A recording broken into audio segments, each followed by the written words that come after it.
Heavenly Father, we praise you for your blessings are abundant. Your hand is strong and your mercy is boundless. In these trying times, you have allowed us to become together as we seek to enhance the faculties you have given us. Bless our society and our speakers. Grant us the ability to share our expertise to our colleagues as we continue to be of service to your people. We pray for all those who are with us today. Keep us safe. Protect our colleagues and our families. Heal those afflicted by the virus and welcome to your kingdom our dearly departed. We pray that this occasion may empower us and offer new ways to continue providing healthcare to our fellow men in this time of need. May the success of this meeting and the knowledge we share today bear fruit of your greater glory. Amen.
Good afternoon. To formally welcome you to this webinar, here is Dr. Miguel Galvez. Once again, good afternoon. Special guests, doctors, nurses, residents, interns, clerks, ladies and gentlemen. I would like to welcome you to a second of a series of webinars developed by the Philippine Surgical Infection Society in collaboration with the Philippine College of Surgeons and the Perioperative Registered Nurses Association of the Philippines. So with that, I would like to give up the floor and to hear a message from our president. So, welcome everybody. Now for a message from the President of the Philippine College of Surgeons, Dr. Jose Antonio Saguil. Good afternoon and welcome to the webinar of the Philippine Surgical Infection Society. As we have been working under the COVID cloud for the past 5 months, the need to innovate and devise new methods of ensuring safe surgeries in an environment lacking in essential resources is now the norm. Every little development and changes on how we can provide appropriate patient safety during surgery and management in critical areas of the hospital at this time is most welcome. Thus, such webinars as what we have today is good for all of us, and I am sure it will be informative, and its sharing to the surgical community around the country is something we encourage. The PSIS, an independent organization made up of healthcare workers with special interest in surgical infections, as well as infections that develop as a result of a procedure, will hopefully be part of the PCS as an official affiliate society in due time.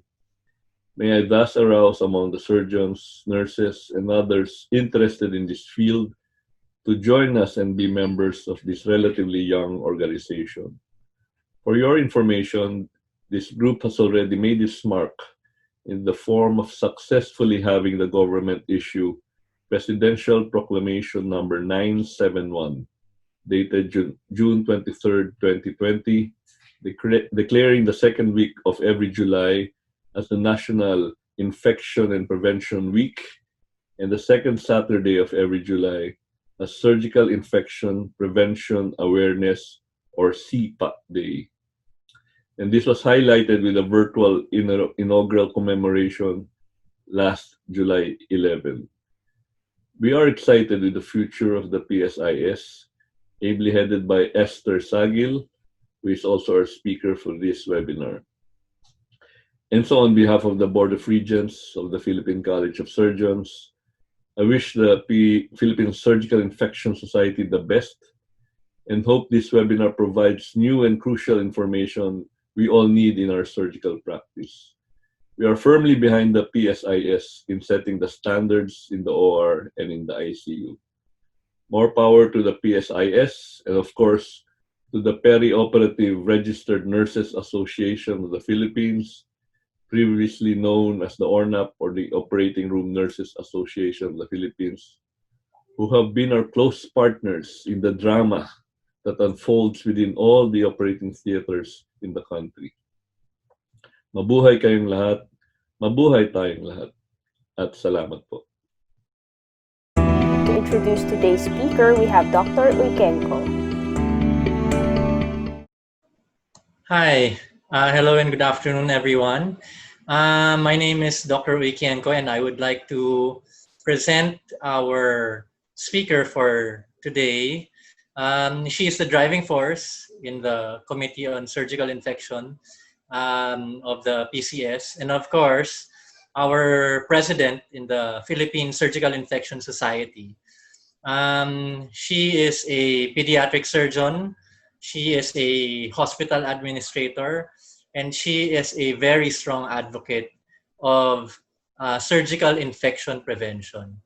Ladies and gentlemen, let us all welcome Dr. Esther Saguil. Let us welcome our key speaker, Dr. Esther Saguil. Good afternoon. Thank you for spending your Saturday afternoon with us. I'm here to talk about setting standards in the OR and ICU as a critical response to the COVID pandemic of 2020. Yesterday, the Philippine Daily Inquirer came out with a report of DOH that 6,735 medical frontliners have already gotten COVID, and of which 40 have already died. And these are grim statistics that we do not want repeated anymore. The objectives of this talk are to present the challenges brought on by this pandemic in the healthcare setting and discuss the adaptations in the healthcare setting necessary to ensure that infection prevention and control is practiced in surgery, and of course offer solutions to minimize infectious disease transmission in the OR and other critical care environments. We all know the chain of infection, and what is necessary to do is to break this chain in order to prevent disease transmission. You've probably seen this inverted pyramid before, and this is the hierarchy of hazard control. We keep on hearing on the news that vaccination is very important and we're all waiting for vaccination. But while waiting for vaccination, we should be doing something to at least mitigate the problem. PPEs are actually just at the lowest part of the pyramid because they're an individual response to hazard. Next to that is administrative controls, and in this talk, we'll be talking more about engineering controls, which is what we have adapted so that we can control the spread of disease. We've been told that the COVID-19 is transmitted primarily by droplet, but we do know that aerosols can be transmitted too, and at sizes of less than 5 micrometers, the droplet nuclei may be actually be inhaled towards your alveoli, leading to very severe infection.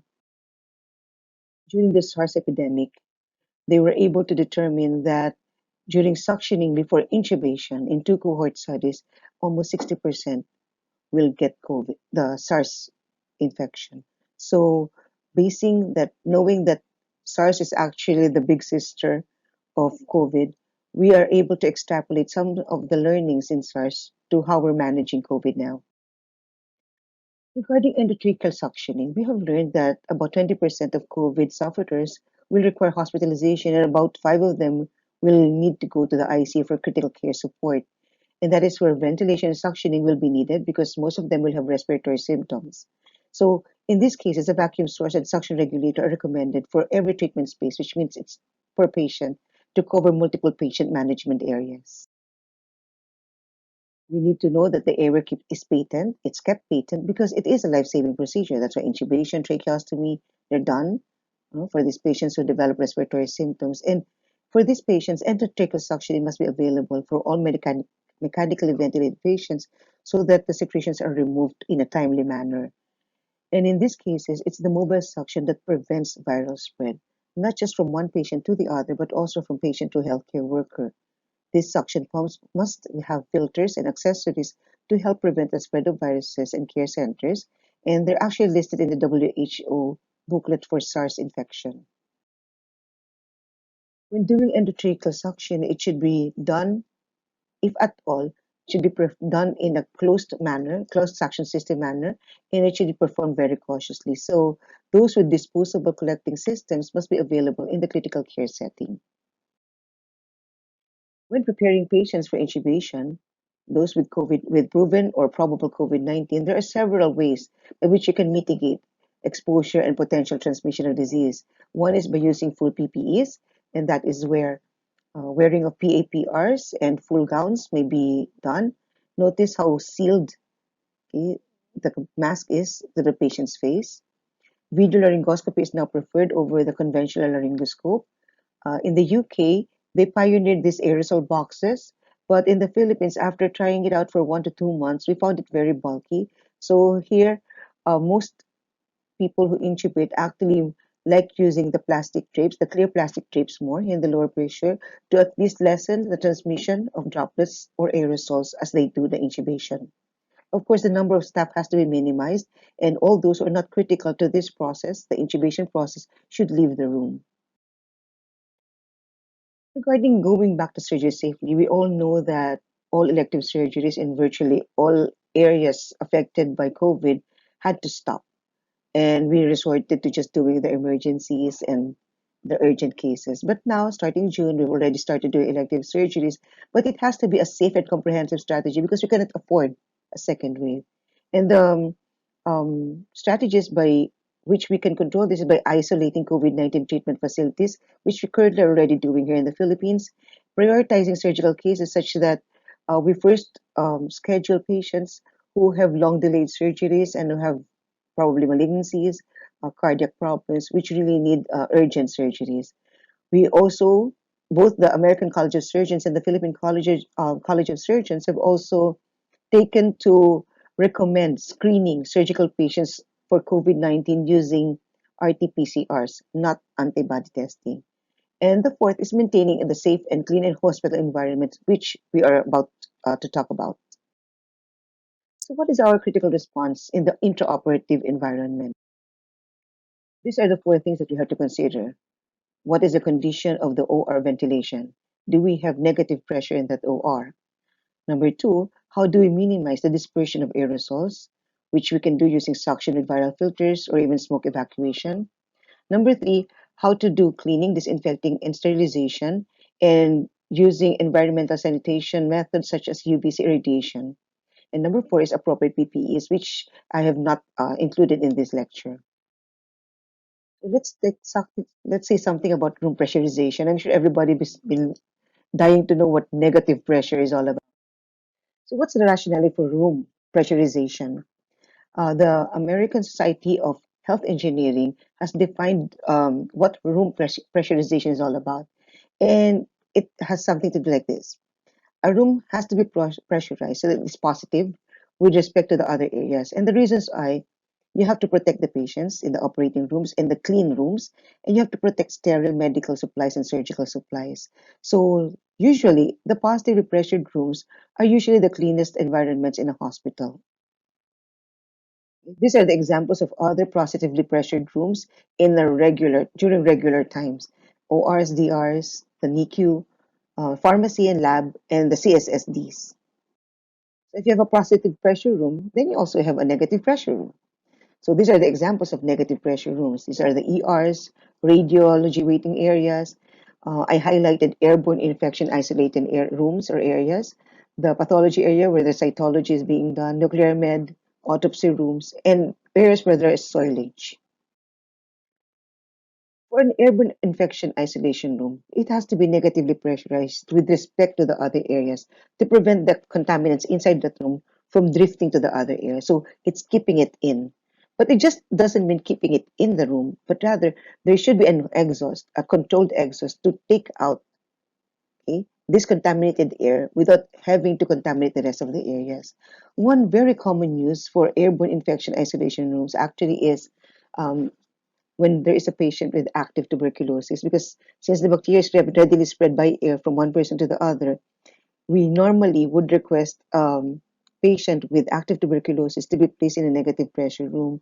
Unfortunately, this has been an advice or recommendation has been poorly appreciated and followed. But now with COVID, suddenly everybody's talking about negative pressure room. So in pathology and histo labs, there's a substantial amount of chemicals, including formaldehyde and other airborne chemicals, which can cause unpleasant odors and some allergies in other people. So in these areas, negative pressure is also recommended. Now about operating room ventilation, there is a recommendation there should be at least 20 air exchanges per hour in the OR. Okay, so how do you do that? You have to reduce the amount of equipment in the OR. And remember, our ORs do not open windows to the external environment. So if you're going to have laminar flow, it may be distorted if you have additional equipment or personnel in the room.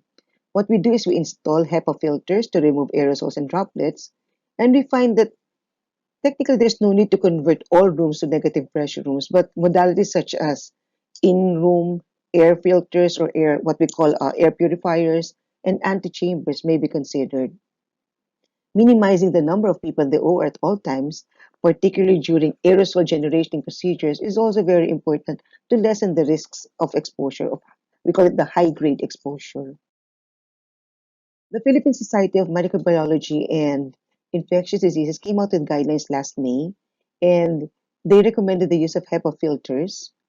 Stands for high efficiency particulate air, which can also mean high efficiency particulate absorbing and arrestants. So they're typically made of fiberglass and they're able to filter out 99.95%. So that's very high already, no? But this is when the particles are more than zero point 0.3 micrometers. It also allows efficient filtration, the rate at which the machine allows the air to pass through. So HEPA is actually for air filtration. It does not ventilate.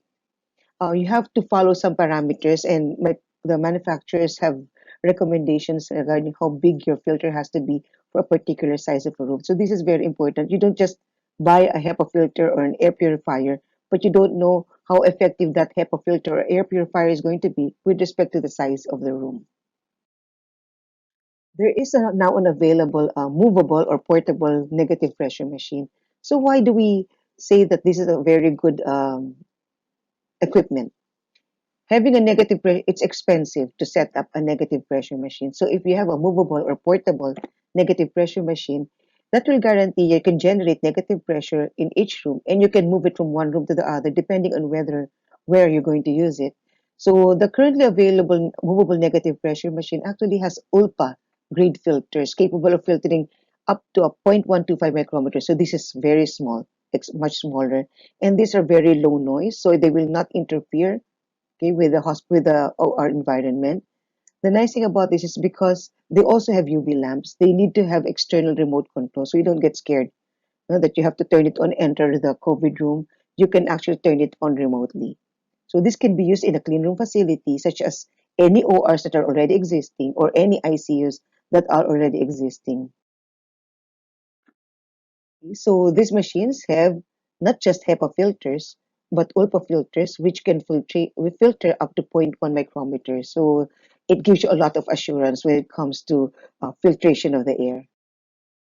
These portable machines, like the BNC dash 1SO400, is equipped not just with ULPA filters, but also with UV lamps, which additionally sterilize the room. So in terms of minimizing the dispersion, so you already have the HEPA filters or ULPA filters, but during the procedure itself, you also have to know the tricks on how to minimize dispersion. And one of the tricks that we do is to get the plastic kidney basin and put it around, okay, an instrument like a laparoscope or the trocar, so that whenever there's air being extruded or seeping out, it can stay within this kidney basin. It can be suctioned directly into the suction machine. During laparoscopy, what we recommend is to close the port taps before insertion and attach the CO2 filter to one of the ports for smoke evacuation. But then, as much as possible, you want to minimize the use of cauterization so you don't produce too much smoke. We advise not to open any of the taps of any ports unless they're attached to the filter or that being used to deliver the gas. Also to reduce introduction and removal of ports. So you want to be careful that you don't say that it's a wrong instrument, take it out, put it in again, because you want to lessen as much as possible seepage of air. Okay. We also recommend deflating the abdomen with the suction device before removing the specimen bag from the abdomen in case you do have a specimen, and to deflate the abdomen with a suction device or via port.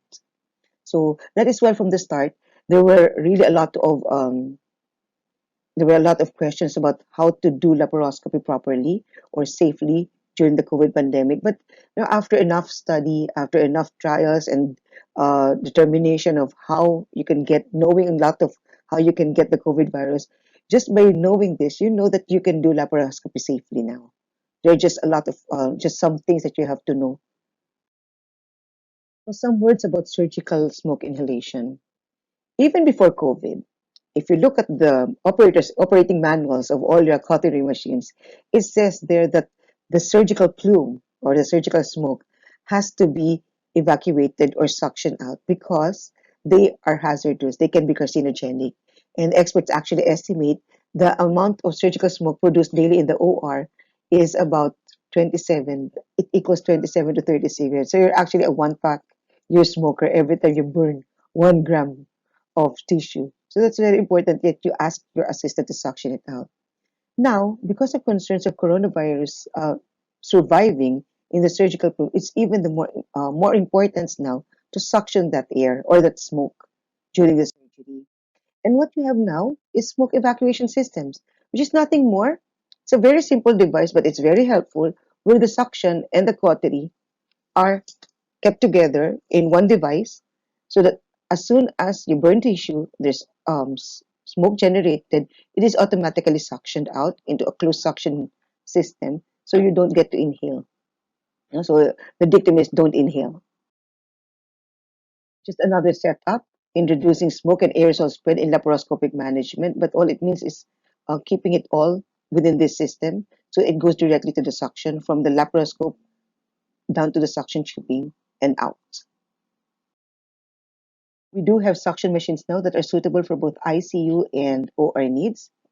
And in these patients, this can be battery operated so that if you don't have a socket, it can still work. And they have to have disposable virus filters and disposable fluid collection systems. In the UK, there is already medical guidance regarding vacuum. So most hospitals actually have portable, piped in vacuum or suction. There is some concern about piped-in vacuums because cross-contamination can actually occur. So there is guidance from the UK National Health Service that they do recommend portable suction units because these can be removed and sterilized before being used for another patient, and also for the safety of the healthcare work. A medical virus filter is nothing more than a filter that is attached to this. This is it. That's the filter. And it's attached to the suction machine so that the virus retention inside that filter is very high at 99.99984. Okay? And it filters all types of coronavirus. So it makes everything safe. Your manong or your institutional worker, the janitor who cleans your suction machines is not exposed because the viruses are trapped in the filters. They're high performance and very dedicated, and it can make everybody much safer in the operating room and in the ICU. Also, the canisters, the ones that contain your wastes, your washings, the blood, they should have overflow protection. So they should not be freely flowing so that it just overflows and just, spreads everything. And this overflow protection on top, they have to have filters so that the viruses can be trapped in these filters and not spread. They prevent the fluid from contaminating the central vacuum system if you do have a piped-in vacuum system or the other suction sources. With regards to surgical fluids, they're actually it's very important that the fluids don't spill, and I've seen it happen so many times. Liquids during suctioning can spill if the bag that suctions that where the fluid goes to is perforated, if the lid is perforated or torn, or it doesn't secure properly, or the manufacturer has used a thinner or inferior material, or the healthcare was had a slip up, And there are studies that show that nearly 38% of registered nurses experience splashes which are not acceptable, because this really expose our nurses, our staff, to potential for infection.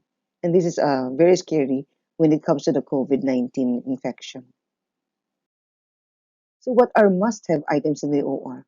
We would like to have the canisters in the suction, which have pre-filled solidifying agents. So this is nothing more like a gelling agent for your fluids. Once the fluid enters the suction machine in this bag, it becomes solid. So it reduces aerosol generation. It gives you peace of mind knowing that you won't get exposed to contaminated liquids.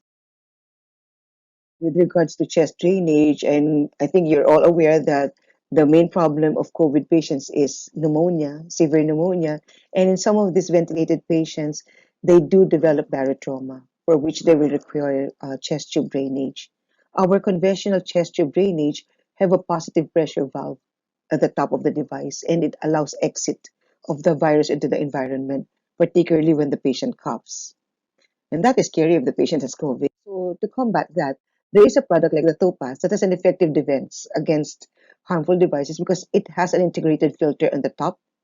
Okay, so it has a filter, so it will retain the pathogen-sized particles. So it makes the environment of the ICU or the OR or the PACU much safer. Now, how about the post-operative environment? After surgery, the patient is wheeled out back to the ICU. The nurses and the staff inside the OR are still concerned about how that room and how the instruments and equipment are going to be cleaned, disinfected, and sterilized.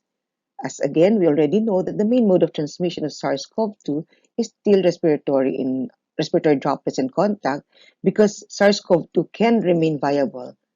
Proven 3 hours in the aerosol, 8 hours in copper, 24 hours on paper, 48 hours on stainless steel. I was surprised about that, and 72 hours in plastic. So because of this, aerosol and fomites transmission, although probably low, not likely, is still plausible.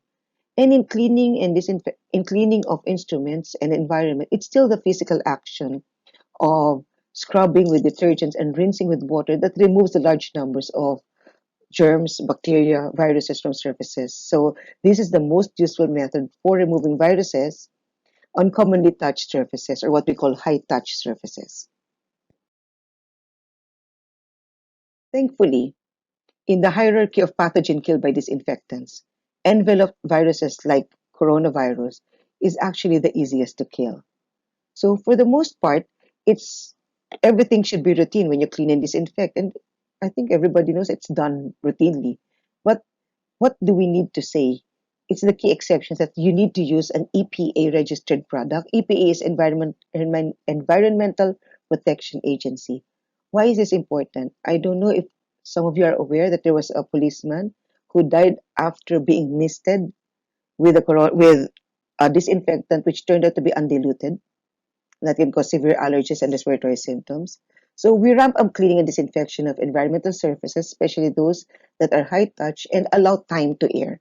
Okay, so you don't go in while the floor is still wet, while all the surfaces is still wet. You have to allow time to air and dry before everybody enters for the terminal cleaning, and especially more so for the next case.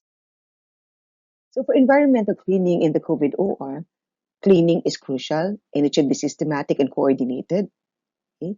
We've seen and found that agents with antiviral activity, like just 72%, 70% alcohol, 0.1% sodium hypochlorite, or 0.5% hydrogen peroxide, are actually already effective in as virucidal agents. And we also know that benzalkonium chloride and chlorhexidine are less effective.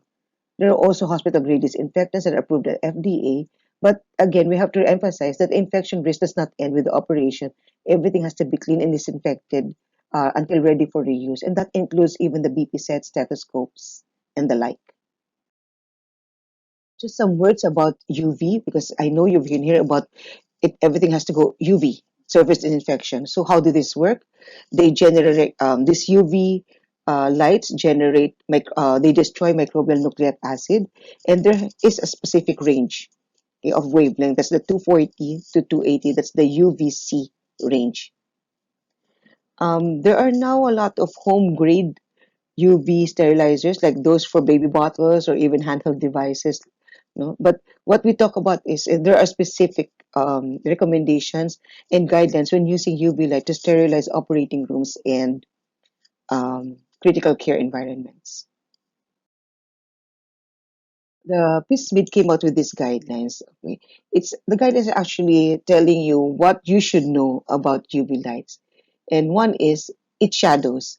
That means you have to have the least number of equipment inside a room that you want to uh, expose to UV light. Because otherwise, if there are many instruments and many equipment there, you're not going to obtain your target because there are going to be obstructions. The wavelength and the light intensity is important. It has to be optimal, and that's manufacturer dependent. If you have high humidity places, they increase the injurious effects of UV light. And thankfully, SARS-CoV-2 is one of those that's easily destroyed by UVC. For the record, UV light is not effective against bacterial spores. The exposure time is also very important. It is dependent on the intensity of the UV light. And the farther an equipment or a surface is from the UV light source, the intensity of the light decreases. So that means the sterilization will also be suboptimal. There is a very These are the various device considerations that you have to think about. So apart from efficacy, you want it to be portable because you can move it from one room or area to the other. It has to be durable because you don't want it to be non-functional after 1 month. Okay? It has to be easy to use and safe. And of course, everybody talks about how much is it. So the Moonbeam is one of those devices. It's I call it high tech because it has three arms and it moves vertically and horizontally, so it can cover all surfaces. It's also very portable, so it makes it easy. The use is much easier. We want to expose to UV light. If you are going to consider the use of UV light for cleaning and disinfection, you want to expose as much as possible the frequently touched or high touch surfaces. And what are these high touch surfaces? That's the bed rails, the IV pumps, all the things that everybody just keeps on touching, and you don't have your gloves. If you have your gloves but you touch from one place to the other, you're actually the one spreading the virus. But there are also precautions when you use UVs. And it's our ophthalmology society that has issued the guidelines regarding this. It has been shown already in previous studies that UV induced skin irritation and keratoconjunctivitis can occur. So we are told, yes, you can use the UV light, but you're not supposed to be in the room with a UV lamp. And if you have to be exposed, avoid looking straight into the light source. So what we tell everyone is you limit the access to the area when the UV light is on, put everything, make a huge X there. So this should never be used when a clinic or an OR is ongoing. The standard recommendation, it's an adjunct to standard disinfection procedure. So what does adjunct mean? First you clean, mop everything, wipe everything, and then you want to be very sure, then expose to UV light and make sure that the UV product specifications are compliant with the minimum recommendations, and that the protocol for using the equipment should follow the manufacturer's protocols, because we have to be very safe. You have to really make sure that you are safe. So how about instrument cleaning, disinfection, and sterilization? So yeah, we're done with the room, but we now have to think about how we do the instrument cleaning and how we clean the rest of the environment. For non-critical equipment which need cleaning and low-level disinfection, okay, regular detergent and household bleach are often not enough to remove blood and organic debris. And this is why sometimes you see your clamps having some more blood that seems it has already gone through the autoclave, but there's still organic debris there, and that's not good because biofilm, that's biofilm. It does contain significant bioburden and can pose risk for infection. So after cleaning, or we call it the babad, okay, we have to soaking in anionic and neutral detergents. They should be soaked in an appropriate disinfecting solution such as Precep. Precep is more effective than hypochlorites because it's sustained release. 50% stays initially as free as available chlorine, but 50% combined will become available later on as it stays soaked. So there's a prolonged bactericidal and virucidal effect. and therefore better infection control because there's make sure that the virus is killed. So for these solutions or wiping solutions, you don't do double dip. Double dip is you've already immersed something in it and then you take that out and then you immerse something else. That's not acceptable. For semi-critical instruments such as endoscopes and laryngoscopes, these enter non-sterile body cavities. They need higher levels of disinfection. I'm sure those in my age group and a little older, they know about glutaraldehyde. Because for the longest time, if you drop an instrument, you need it, still need it for that surgery. You ask somebody to soak it now in 30 minutes so I can use it again. But we've shown that glutaraldehyde, okay, although it is safe, but it has risks for irritation and potential toxicity. So now there's an upgrade. That's the taldehydes. So we call it the Sidex OPA. The nice thing about the Sidex OPA is unlike the regular Sidex where you just babad for 30 minutes and then just take it out.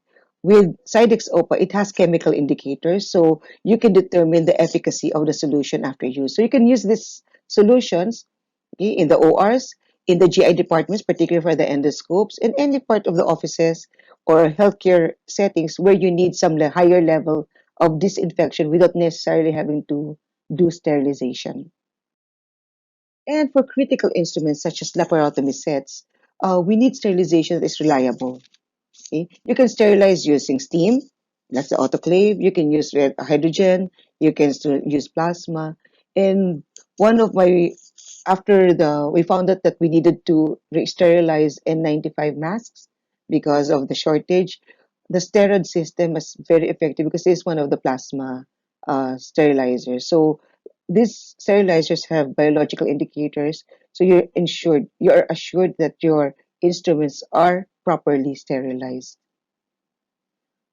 So all these things that we've talked about are additional necessary standards that you have to start putting in place in your ICUs and your ORs if you want to make sure that not only the patient is kept safe, but also the healthcare workers.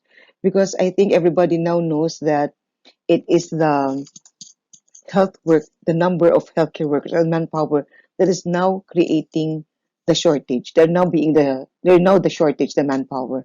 In the past, they said it was ventilator shortage. They said it was the ICU bed shortage. But now the DOH has already acknowledged that far more important than ventilators, far more important than the uh, the ventilators and the beds, it's actually the presence of the healthcare workers. Because once your healthcare worker gets sick, that's a minimum of 2 weeks of quarantine.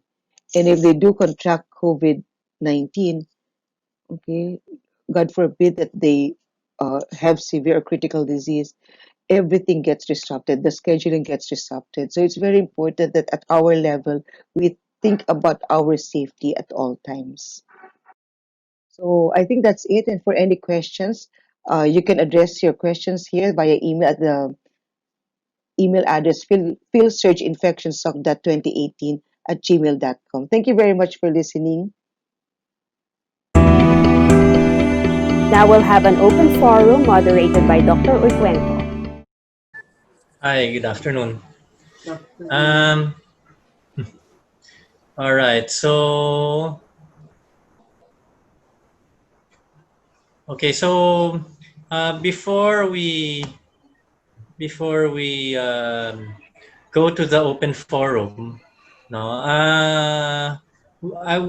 I would like to ask our reactors to prepare their statements, their reactions. No, so can we go first to Dr. Catherine Colaiko, the Vice President of FIX? Good afternoon, Doctor.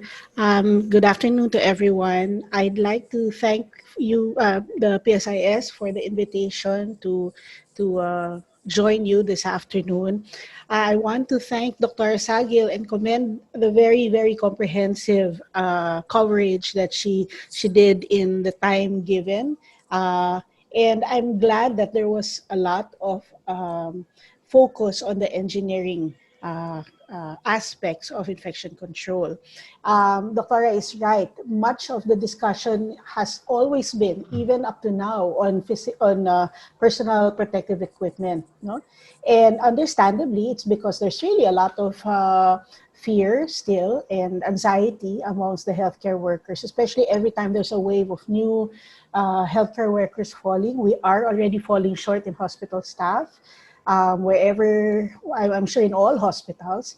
And so it is always a concern. But PPEs are limited and many of them cannot really be reused. And so there has to be an additional or a group of means to prevent infection. You know?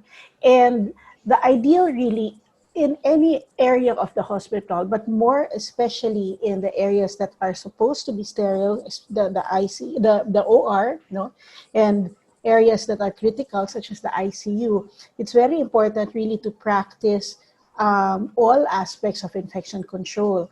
Doctor presented the inverted pyramid, no, and all of these cannot be individually done and be effective. All of it has to come together. You may have very good engineering controls, but no protective equipment, or the other way around, or you might have no policies at all in your hospital, and so every individual is just scrambling for themselves. No, one duty time they might be cleaning a particular way, and another time a particular way. So all of these policies have to come together.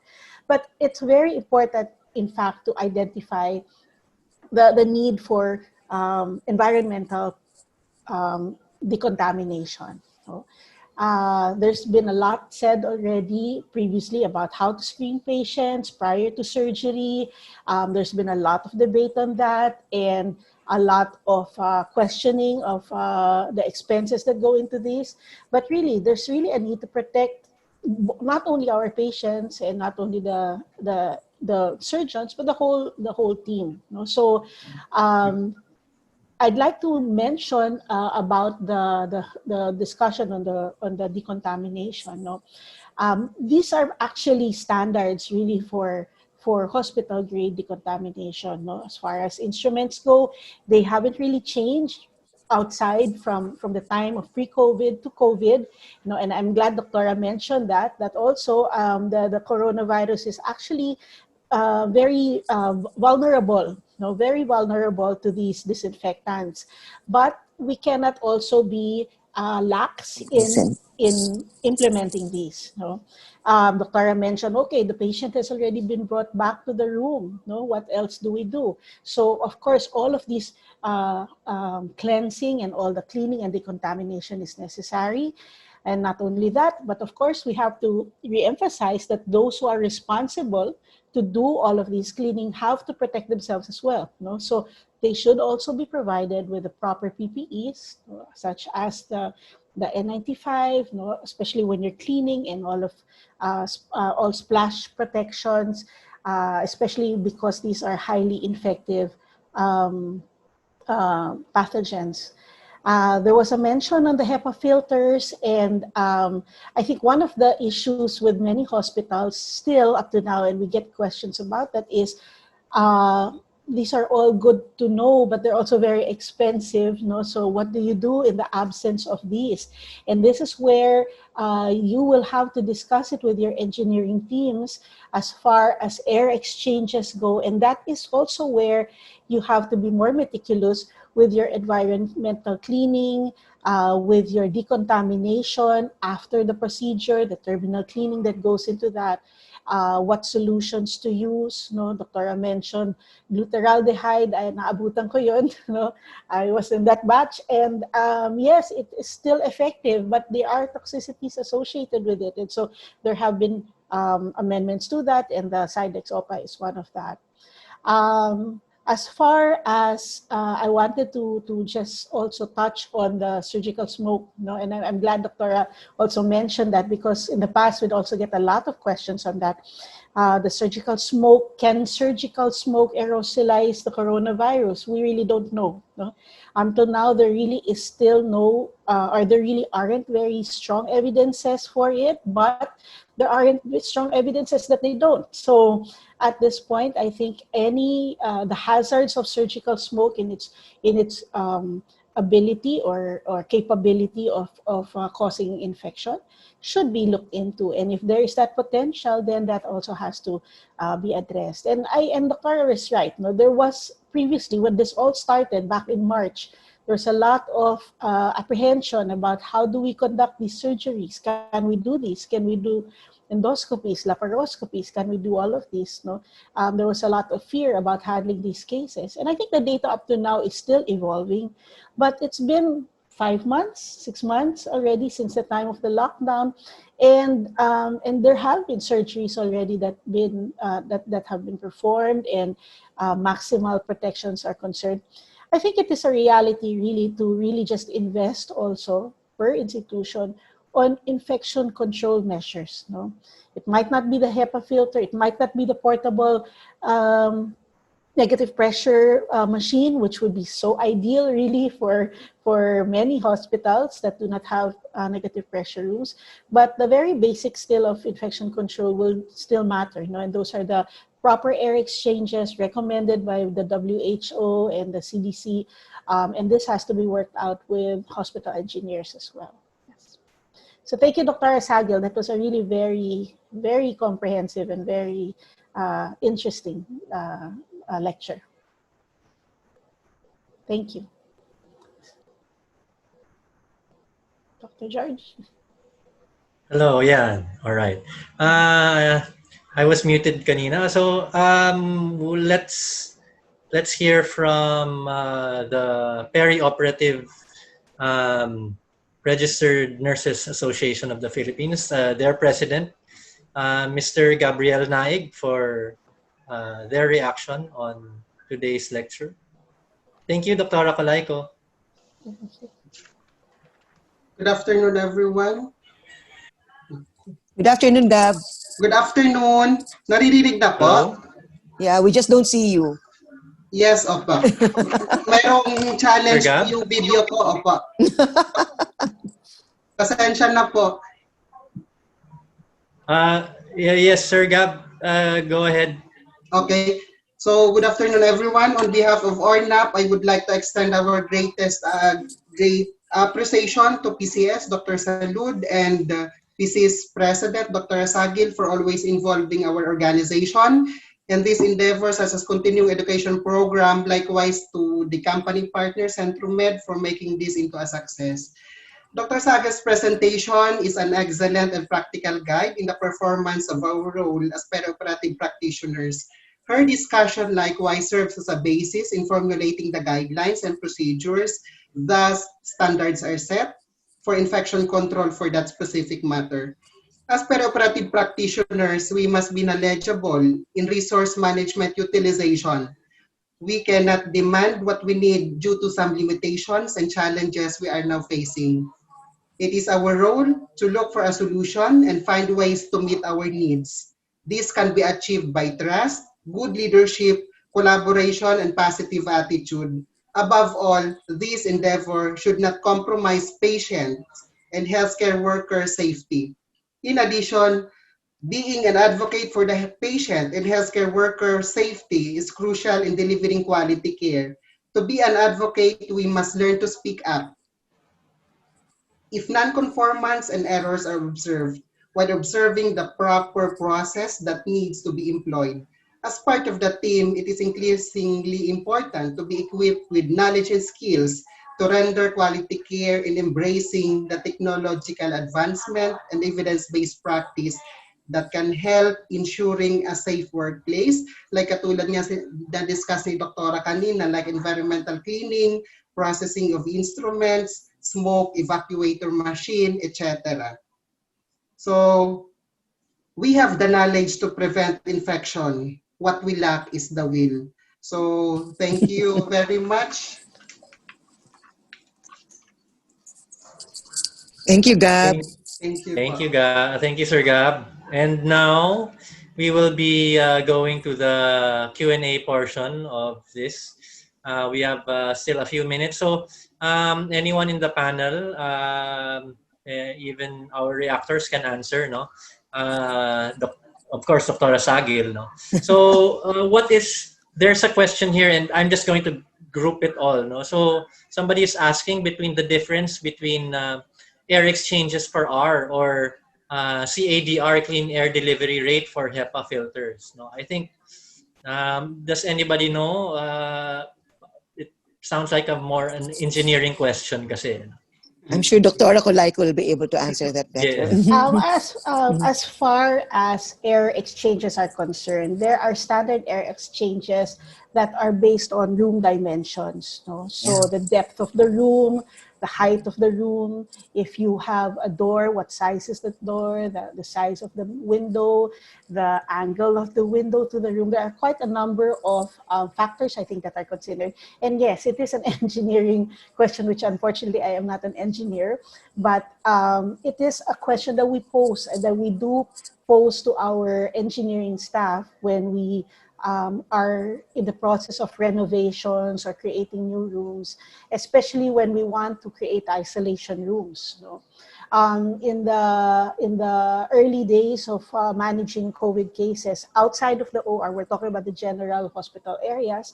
There has been a lot of emphasis on these. No? If you don't have negative pressure rooms, what can you use?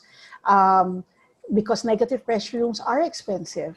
They are an investment, quite a number, and you can't just, if you do a negative pressure room, you'll find that 1, 2, or 3 are not even enough. So what are the options for that? And so DOH put out its guidelines that said, well, you can just have single rooms in these cases, but you want to ensure the proper air exchange, about 12. So at that point, the ones who will be able to truly identify the dimensions for these would be your engineers. And there have even been guidelines on what would help to improve that air exchange. Would it help with the exhaust, opening your windows, opening their windows and your doors? No? But of course, we know that we cannot open the doors for our patients when they are in fact in isolation. So the other option is the window, and that is an option provided that the window doesn't open to a highly populated area where there's a lot of foot traffic. So those recommendations have to come in. But as far as the air exchanges are concerned, that is an engineering concern. Now, the other one, the CADR, that's a spec of the machine. These are the process by which the air moves. Dr. mentioned that the HEPA filters, the air, it has to go slow through that machine to be filtered out, to be cleansed. The whole point of the filter, the HEPA filter, is to bind those pathogens. So the movement there is going to be a slower movement. Again, these are specs that should be in the manufacturer's manuals and should be reviewed before purchasing, I presume, a HEPA filter for your facility. Yes, thank you, Dr. Aracolaico. And I suppose we all, with your answer, we've already answered some of the questions asking about, installing a exhaust fan instead of the true negative pressure room, or opening up the windows. No, there will be limitations, and we advise everyone to talk to their hospital engineers. No? So there's one question here in how in requiring patients to undergo RT-PCR before elective surgery. Somebody's asking how long can you have that RT-PCR result to be considered valid?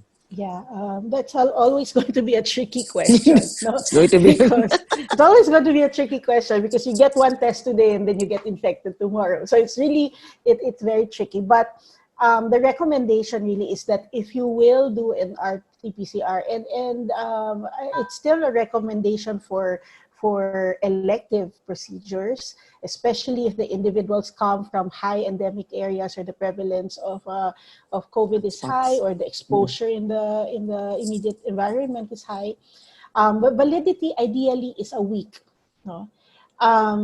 It's unfortunate that in many testing centers, the turnaround time is still a It's 1 week. long time. Yeah, 1 week, yes, 4 days, 5 days. Earlier on in March, April, we get it in 2 weeks, which is really impossible. But now there are a lot of testing, accredited testing centers that have been able to deliver a turnaround time of 48 hours. And so though it's a more feasible approach now, but the idea really is not more than a week from the time of the procedure, no, from the time of the elective procedure. Thank you, Doctora. And there was another question with regards to the respirators that most of the healthcare workers use nowadays. No, so unlike before, we just only knew about the N95s. Now everybody's using full face elastomeric Half face. respirators, half face, just elastomeric. So does anybody in the panel want to answer this? How should it be cleaned? Do you have any special guidelines on how it should be cleaned? It's actually the manufacturer that will give you the appropriate guidelines on how to clean the respirators. For example, with the N95 masks, if you ask the manufacturer of the N95 mask, they'll tell you that they don't want it being recycled or being reprocessed. But it was because of the shortage that we decided that CDC, even the US CDC decided that, well, rather than not have any respirators, probably can recycle, but only for with certain exclusions and with certain criteria. Same is true with respirators. I know somebody who bought one, a full face respirator, and used alcohol on the lens, and voila, it is now opaque and you cannot use it anymore. So it's very important that the manufacturer's indications, should be followed. The general rule is sodium hypochlorite. A very dilute sodium hypochlorite solution is an ideal, and then you dry it properly. And of course, you change filters because especially for those half-face and full-face respirators, you cannot use it forever with the same filter. Okay, so you also follow the manufacturer's recommendations regarding changing of filters. There are other hospitals now that have PAPRs, the purifiers, the powered air purifiers, and I saw one hospital that said that they can just borrow from one person to the other. You can use from one person to the other, and I don't think it's very hygienic. I think if you're going to share PAPRs, you can share the motor, but you don't share the headpiece. The headpiece, yeah. Buy your own headpiece. Yeah. That was rather funny.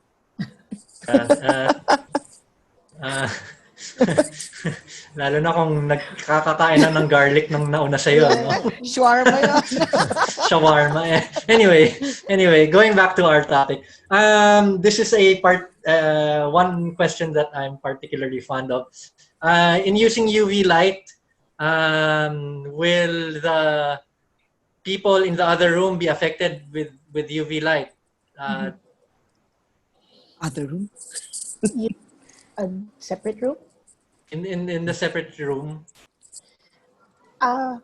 If it's an enclosed room, then there should be no reason that the UV light will affect the next room. No? Remember, the reach also of the UV light is not very far. That's why Dr. Saguil mentioned that the farther the objects that you want to clean or disinfect is from the light source, then you might not really reach the sterilizing point for that one. So I don't think you can affect the next room as long as the openings door are is closed. Yes, the door is closed.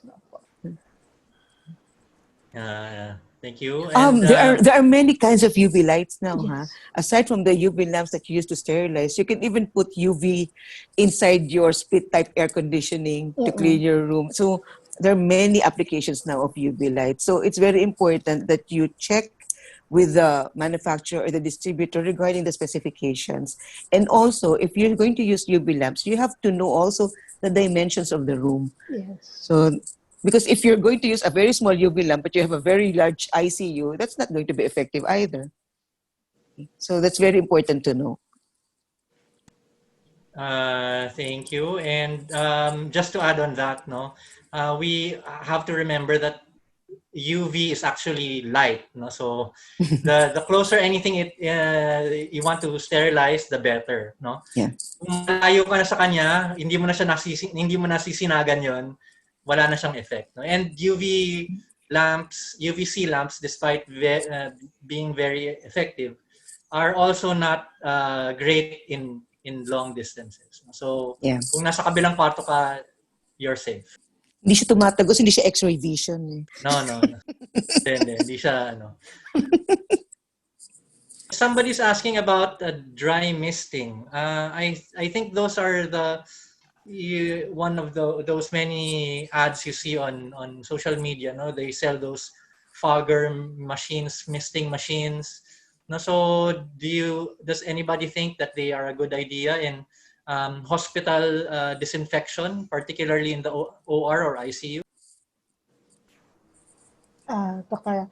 Dr. Flex. Yeah, as far as the different, there are actually a lot of misting machines. No, one that has been in the market even prior to COVID was really the hydrogen peroxide types, no, and they have been effective in depending on the area that is being misted, but some infection control units would use it for even sterilizing or disinfecting air vents, no, in a particular setting.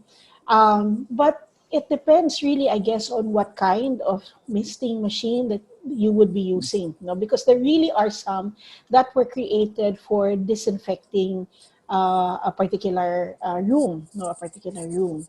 But there are a lot that have been coming out now, no, with COVID, and those misting tents that a lot have been putting up.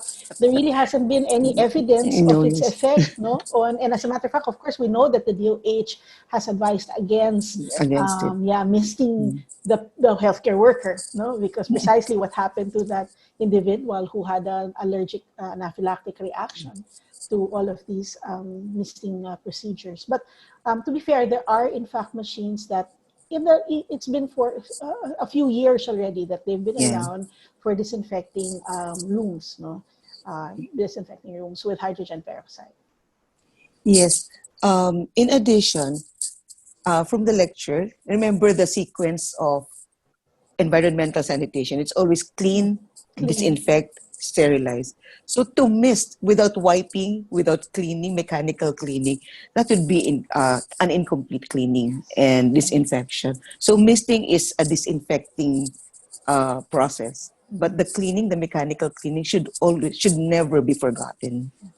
I think misting falls also, or would probably be an adjunct as well. Yeah, adjunct, just like the it's like UV. Yes, Yeah. yes. Yeah, thank you. And how about this one, Dr. Saguil, is I think is very apt question for you. Are there separate protocols for pediatric patients who will undergo surgery, particularly neonates with surgical problems? We know that thankfully, they're not really strongly affected by COVID-19. But do they all need a PCR swab prior to surgery, these pediatric patients? So just some observations for the last 6 months. We've been lucky; our pediatric patients were much less affected in comparison to our adults. In PGH, we get to admit about 10 per week, of which 9 would have very serious comorbids like leukemias, and major GI anomalies. But there are COVID positive neonates. And we just discussed one, a diaphragmatic hernia patient who tested positive for COVID at day 3 of life, even if the mother was negative. And we were able to get the swab, so we were thinking, was the mother pre-symptomatic or did you get it in the delivery room? And that baby developed cytokine storm. So my only point in saying that, in mentioning this, is you cannot totally discount the possibility of a neonate or a pediatric patient developing COVID infection. So far, right now, I have 3 COVID positive appendectomies. Okay, and these were all asymptomatic. Their post-operative courses are so far okay. So it does seem to follow the observation, even in the US and in Europe, that children seem to have less respiratory symptoms in comparison to adults. But same, we still test, even children we test. And the problem with the children is we test the child and we have to test the mother or the caregiver. And now there's evidence that there is some evidence that there's transplacental transmission of the coronavirus. And there's also some evidence that there may be viral particles in the breast milk, but so far they're not infective. So the current recommendations now is it's still safe to give breast milk to babies, even if the mother is COVID positive, as long as the proper precautions are taken. Yeah, thank you. Um, a You got muted. Yeah, you're there. A lot of the questions are coming in with regards to PAPR and personal, the doctors carrying their own personal respirators, elastomeric respirators. So, should the hospital regulate what the doctors bring in? There's a hospital infection control side there. No, if you bring your own respirator, you bring that respirator from hospital A to hospital B. Maybe hospital B doesn't want you to do that. No, so what are your thoughts on this? uh, from the infection control standpoint, it's really very hard to tell doctors don't bring it because they don't listen to you. No? They'll always tell you, what if I get sick? Who's going to answer for that? No? So even the overalls, hazmats, you tell them there's no need for that, they'll still wear it. So I think the just more prudent approach there is you can't really ban them from using it. But if they are in fact going to bring it from hospital to hospital, then they really have to disinfect that, after using an exposure to their patients, especially because the reason it's not just for your protection, but whatever you wear, you to potentially infect. And I think that just has to be reiterated to all healthcare individuals. So it's not just doctors who wear them now, even nurses, midwives, they're walking around, manongs, nursing aides, Yeah. they're all wearing it. So yeah, it's very hard to deregulate that from. Yeah. I believe many of the employees or staff were given these half-face respirators more for their sense of, or the peace of mind rather Yes, than peace for of the mind. actual need. Okay, Yes. and I really saw that they felt very taken care of when they were given these half-face respirators.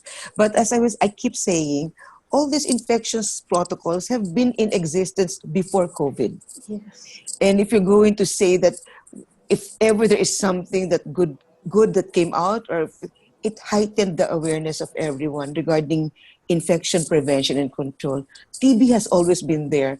Pneumonia has always been there. These are airborne diseases. But we never took the correct precautions because because COVID kills, and it kills fast, it disables many of us, it spreads so fast, then we know that we all cannot let our guard down now because the consequences are so dire. And I'd like to mention, because you have quite a number of participants on this thing about no? Dr. mentioned that it has been around for a very long time, putting patients in negative pressure rooms, especially TB, no? Cavitary TB, MDR TB, and the reality is even the healthcare workers really were not very careful about that. Yeah. And so lately we've been having, the PhilCat, and I just want to reiterate that the TB is still the number one killer, no, still. Yes. So yeah, it's very good that this has really heightened our awareness for infection control. One of our board members in the Philippine Hospital Infection Control Society was saying one of the good things that came out from this is that in the past, only infection control practitioners actually knew what PPEs were. What was a Yeah. PPE? Now even the merchants in the palenques know what PPEs are. No, so there's really a heightened awareness that we need to, in fact, practice good hygiene and the very basics of infection prevention and control. Yeah. Wow, I think that was a very apt statement to cut short our very engaging discussion. No? Medyo napapahaba na tayo. I just looked at the program and I saw, oops, we're several minutes overtime already. So we'll probably be revisiting these situations again. There were a lot of questions about ultraviolet sea light. No? So maybe that's a different topic later on. And maybe Jobert, maybe we can still answer those questions and provide the answers in the YouTube. We'll give the answers in the YouTube channel so that they Yes, won't yes, be yes, okay. yes. Yes, we will We will give you the provide the link. answers. Yeah, we can we can parse through all the questions. We can maybe we can be answering them one at a time, no? Yes. Para mas magandang discussion, no? So with that, if you'll permit me, we can now proceed to the message from our sponsors. They will be presenting an AVP and to be followed by the closing remarks from Dr. Renato Montenegro, the Regent in charge of the Philippine College of Surgeons Committee on Surgical Infection. The heart, life's natural pump and the center of human passion and compassion. At Medela, we combine these aspects.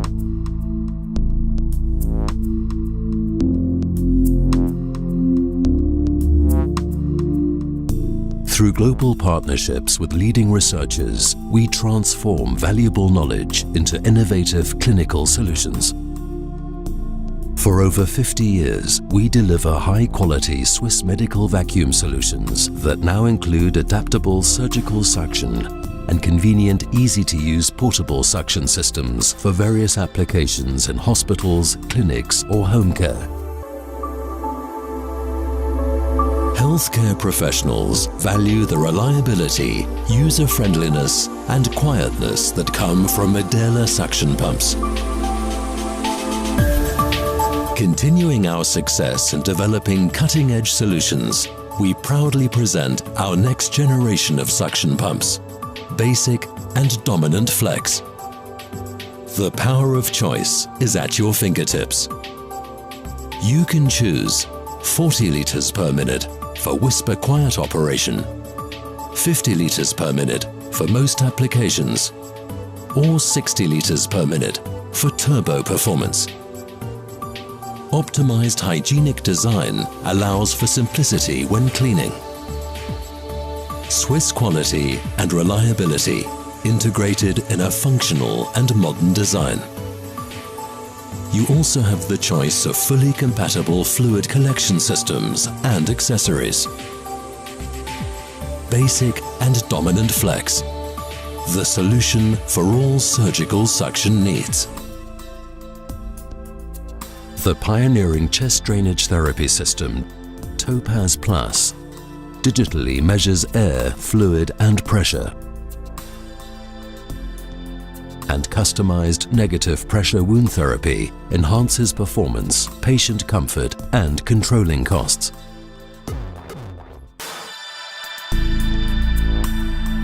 Life is precious, and it needs passionate people to provide progressive care, working in partnership to save lives. Medela is all about true customer care. When you call, we answer. If you look for advice, we provide assistance. If you need support, we train and instruct you. Basic and Dominant Flex, offering you the power of choice at your fingertips. Hygienic, reliable, and user-friendly, all at a whisper. Contact us for more information.